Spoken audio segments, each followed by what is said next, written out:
Hello students, आज की video में हम डिस्कस करेंगे BSc part first paper first, जिसमें हमारे पास बुक रहने वाली विविध गणित की। वही हमारा लेक्चर नंबर फर्स्ट है, जिसके अंदर हम डिस्कस करने वाले हैं यूनिट नंबर सेकंड की, जिसका नाम है बूलियन बीजगणित।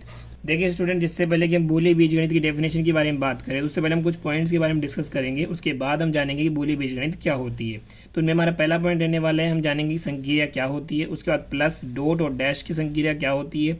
उसके बाद इन संक्रिया प्लस डॉट के लिए क्रम विनिमय का नियम कैसे अप्लाई होता है, बंटन का नियम क्या होता है, तत्सम नियम क्या होता है, पूरकता का नियम क्या होता है। इन सभी को एक एक करके जानेंगे आज की वीडियो लेक्चर में। और इन सभी को जानने के बाद हम जानेंगे कि बूलियन बीजगणित क्या होती है। तो चलिए शुरू करते हैं। सबसे पहले जानते हैं कि संक्रिया क्या होती है। तो देखिए स्टूडेंट, सबसे पहले हमारा पहला पॉइंट डिस्कस करते हैं संक्रिया के बारे में कि संक्रिया क्या होती है।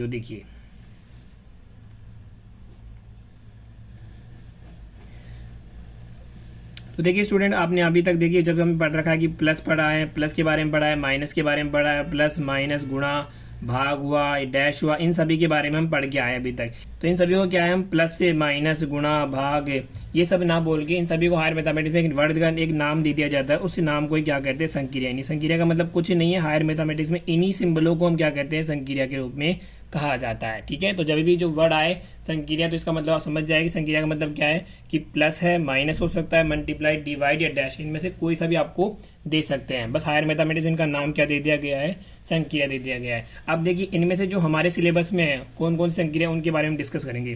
तो हमारे सिलेबस में देखिए प्लस है, एक हमारे सिलेबस में रहेगी डैश, और एक सिलेबस में रहेगी मल्टीप्लाई। देखिए इस मल्टीप्लाई को आपने पढ़ा होगा 11th 12th क्लास जो फिजिक्स पढ़ते हैं तब हम पढ़ते हैं, और डॉट प्रोडक्ट। तो बस यहाँ इस मल्टीप्लाई को किससे रिप्लेस कर देंगे, हम डॉट से। यानी मल्टीप्लाई की जगह कौन सिंबल यूज करेंगे, हम डॉट यूज करेंगे। उसके बाद देखिए हमारा नेक्स्ट पॉइंट, ये हमारा पहला पॉइंट समझ गए संक्रिया क्या होती है। अब सेकंड पॉइंट के बारे में डिस्कस करें। सेकंड पॉइंट में हमारे पास है प्लस, डॉट और डैश। तो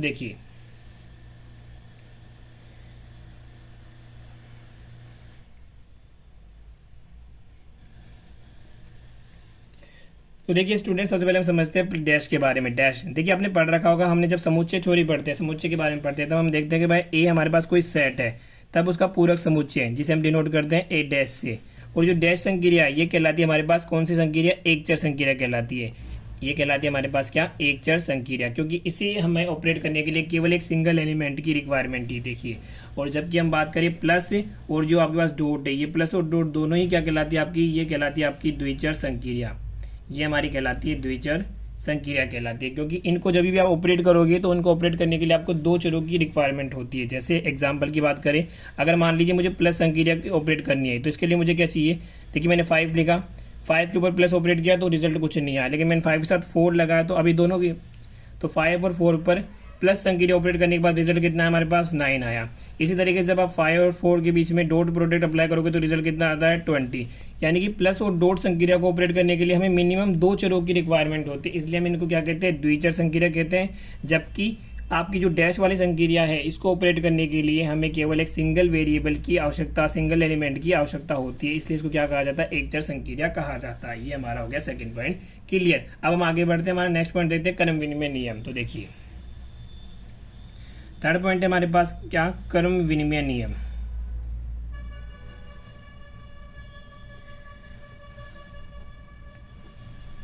देखिए क्रम विनिमय का जो नियम होता है वो प्लस संक्रिया और डॉट संक्रिया दोनों के लिए डिफाइन होता है। ठीक है, तो सबसे पहले समझते हैं प्लस संक्रिया के लिए।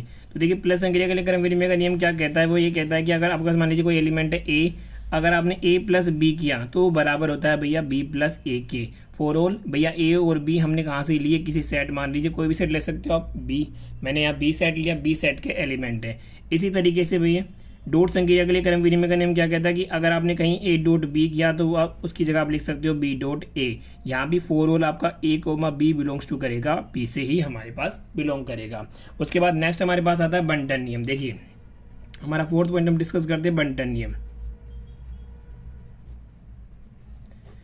देखिए बंटन नियम क्या कहता है कि अगर आपने कोई भी 3 एलिमेंट ले लिए, मान के चलिए मैंने लिया, माना हम मान के चलते माना a b comma c belongs to करते कोई सेट, आप बी, आप अपनी मर्जी से ए बी सी कुछ भी ले सकते हैं, मैंने सेट लिया बी कि ए बी सी क्या है, किसी सेट बी के एलिमेंट है। तब बंटन नियम कहता है कि अगर आपने ए प्लस बी डॉट सी कहीं है इस तरीके से, तो इसको आप अप्लाई करोगे, ए डॉट बी प्लस सी कहीं लिखा हो तो इसको आप अप्लाई करके लिखेंगे ए प्लस बी, ए प्लस बी, यानी पहले ए को इसके साथ ऑपरेट किया जाएगा, उसके बाद देखिए डॉट, तो बाहर लगाएंगे डॉट।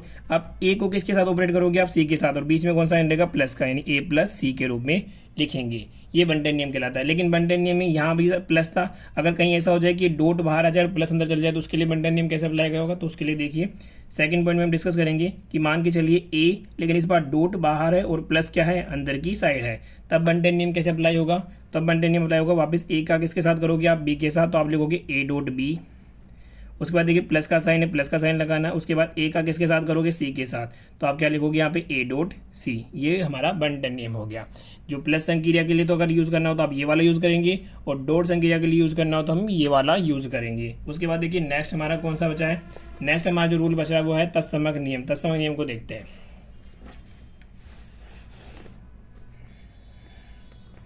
देखिए हमारा नेक्स्ट पॉइंट है पॉइंट नंबर 5। पॉइंट नंबर 5 हमारे पास है तत्समक का नियम। तत्समक नियम, देखिए तत्समक का नियम क्या कहता है कि अगर मान लीजिए ए कोई मेरा एलिमेंट है जो बिलोंग करता है बी के अंदर, तब अगर मैंने पहले हम यूज़ करेंगे प्लस संक्रिया के लिए, उसके बाद हम यूज़ करेंगे डॉट संक्रिया के लिए। तो देखिए पहला प्लस के लिए यूज़ करते हैं। तब अगर मान लीजिए ए मेरा कोई बी से बिलोंग करता है, तब ए में क्या जोड़ूँ कि हमारे पास क्या आ जाए, वापस ए हो जाए, तो इसके लिए हम जोड़ेंगे भैया 0। और डॉट के लिए होता है भैया अगर आप ए डॉट 1 करते हो तो रिजल्ट क्या आता है, हमारे पास ए आता है। ये कहलाता है तत्समक का नियम। जहाँ पर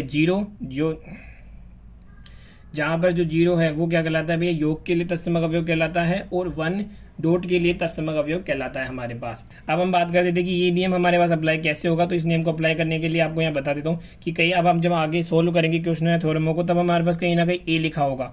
तब अगर ए को मैं अपनी सुविधा के अनुसार इस नियम की सहायता से क्या लिख सकता हूँ, ए की जगह मैं ए प्लस 0 भी पुट कर सकता हूँ, या इस नियम की सहायता से ए की जगह ए डॉट 1 भी लिख सकता हूँ। इस तरीके से नियम आपको आगे थ्योरमों में यूज़ करना होगा, वो आप जब आगे थ्योरम करेंगे तब देखेंगे। उसके बाद देखिए हमारा 6 पॉइंट था, हमारा 6 पॉइंट है पूरकता का नियम। तो देखिए समझते हैं पूरकता का नियम क्या कहता है।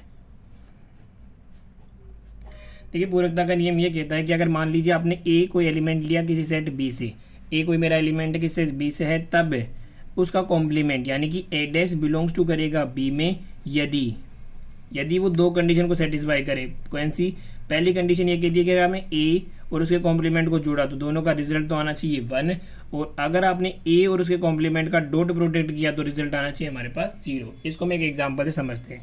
एग्जांपल के लिए आप मान लीजिए, एग्जांपल के लिए मैंने माना, क्या माना मैंने, देखिए मैंने माना कि मान लीजिए जो सेट बी है वो इस तरीके से डिफाइन है कि 0,1, उसके अंदर 2 एलिमेंट है। अब देखिए हम मान के चलते कि माना यहाँ से पता है कि 0 बिलोंग कर रहा है बी के अंदर, तब 0 डैश क्या होगा, 0 डैश देख कैसे निकालेंगे। अब मान के जब सेट थ्योरी पढ़ रहे कि सेट थ्योरी में हम यहाँ समझते हैं थोड़ा सा कि सेट थ्योरी में हमने पढ़ा था भैया ए कोई सेट है, तब उसका ए डैश कैसे निकालते थे, यू माइनस ए। यू क्या होता था, यूनिवर्सल सेट। यूनिवर्सल सेट का मीनिंग क्या, जहाँ से वो बना हुआ है। यहाँ यूनिवर्सल सेट का काम कौन करेगा, ये वाला। हमारे पास यहाँ रखेंगे तो 0 dash is equals to u की जगह कौन सा सेट काम आएगा, बी की जगह रखूंगा मैं 0,1, यही आएगा। माइनस कर दूंगा जी ए क्या है हमारे पास, ये रहा 0 एक से एंगल सेट है। अब देखो 0,1 में से माइनस किया 0, तो यहाँ क्या बचेगा 1, क्या 1 बचेगा, और 1 किस में एलिमेंट आ रहा है, यानी हमारे पास क्या बचा 1 एलिमेंट बच रहा है, और 1 किसका एलिमेंट है, बी का, तो ये बिलोंग करेगा बी के अंदर।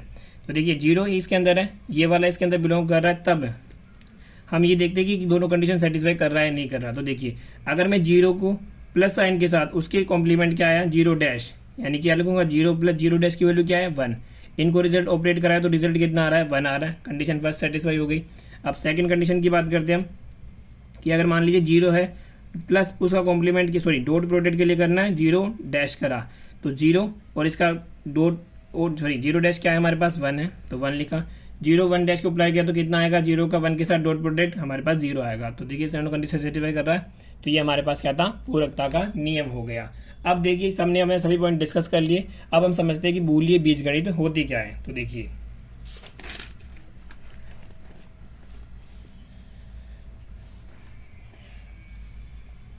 चलिए स्टूडेंट समझते हैं कि हम बूलियन बीजगणित क्या होती है। अब हमारा टॉपिक है बूलियन बीजगणित। तो अभी तक जो भी पढ़ा उसको सभी को एक साथ इसमें हम यूज़ करेंगे। तो देखिए इसकी डेफिनेशन की बात करते हैं तो डेफिनेशन हम लिखते हैं माना बी कोई अरिक्त समुच्चय है। मान लीजिए बी कोई अरिक्त समुच्चय। अरिक्त होने का मतलब क्या है कि बी के अंदर कम से कम एक एलिमेंट तो मौजूद होगा ही होगा। तो मान लेते माना बी कोई अरिक्त समुच्चय है, तब एक बीजीय संरचना तब एक बीज संरचना मैंने इस तरीके से लिखी कि क्या क्या लिखा, ध्यान समझना। बी ऑर्डर फॉलो करना आपको, ऐसा b comma plus comma dot comma dash comma 0 comma 1, इस तरीके की एक बीज संरचना एक बूली बीजगणित कहलाती है। ये बीज संरचना क्या होगी, एक बूलीय बीजगणित कहलाती है। यदि, यानी ये जो संरचना लिखी ना मैंने, ये इस टाइप की जो हमने सारा पढ़ के आए, ये सारी संरचना एक बूली बीजगणित कहलाती है यदि यह निम्नलिखित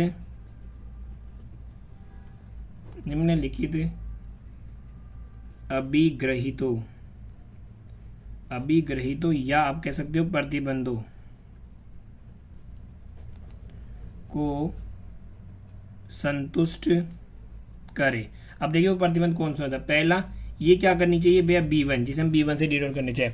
पहला, इसके लिए हमारे पास जो है ना क्रम विनिमय का नियम पालन होना चाहिए। तो B1 प्रॉपर्टी क्या कहती है इसकी, कि इसके लिए भैया क्रम विनिमय के नियम का पालन होना चाहिए। क्रम विनिमय नियम का मतलब क्या हुआ कि भैया पहली हमारे पास क्रम विनिमय नियम दोनों के लिए था, दोनों के लिए लिखेंगे कि अगर A प्लस B है तो बराबर होना चाहिए B प्लस A के लिए।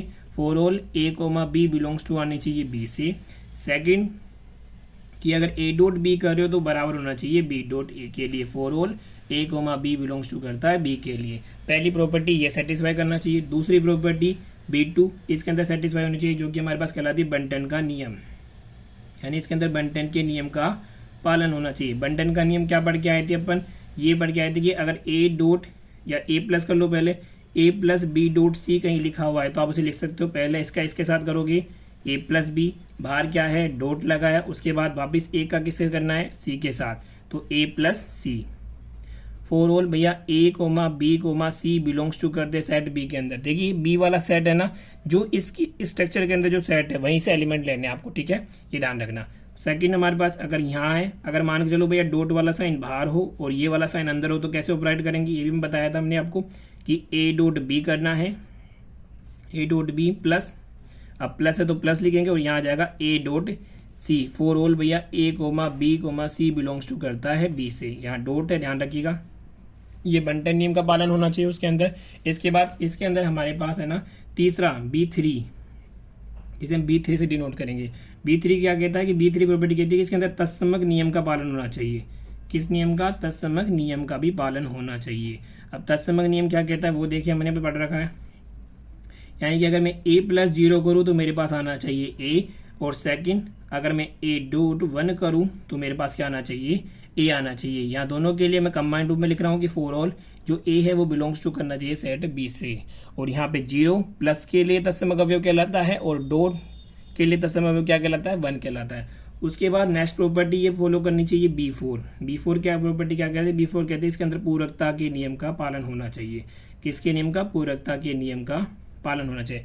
पूरकता के नियम का पालन होने का मतलब क्या है, पूरकता के नियम का पालन होने का मतलब ये है कि अगर A बिलोंग्स टू करता है B के अंदर तब A डैश बिलोंग्स टू का B के अंदर, यदि भाई A बिलोंग्स टू B के अंदर तब A dash belongs to B के अंदर होगा यदि ये दो कंडीशन को सेटिस्फाई करे। पहला कि A plus A dash is equals to तो आना चाहिए 1, और सेकंड कंडीशन में A और A डैश का डॉट प्रोडक्ट करो तो रिजल्ट आना चाहिए 0। उसके बाद नेक्स्ट 5 प्रॉपर्टीज के अंदर आती है, अगर इन पांचों प्रॉपर्टियों को संतुष्ट करता है। 5 प्रॉपर्टी देखिए, 5 प्रॉपर्टी क्या आनी चाहिए कि जो भैया आपने निकाला ना प्लस के लिए तत्समक अवयव, एक तो ये 0 और डॉट के लिए तत्समक अवयव क्या है, दोनों कभी बराबर नहीं होने चाहिए। अगर मान के चलिए कि अगर ये जो स्ट्रक्चर है, कौन सी वाली, ये वाली स्ट्रक्चर है, अगर ये वाले स्ट्रक्चर इन पांचों पॉइंटों कौन कौन से B1 B2 B3 और B4 और B5 इन सभी को अगर सेटिस्फाई करते हैं तो हम कह देंगे कि ये जो स्ट्रक्चर है क्या कहलाएगी, एक बूलीय बीजगणित कहलाएगी। आई होप आपको ये समझ में आया होगा बूलीय बीजगणित किससे कहते हैं। मिलते हैं नेक्स्ट वीडियो लेक्चर में। Thanks for watching.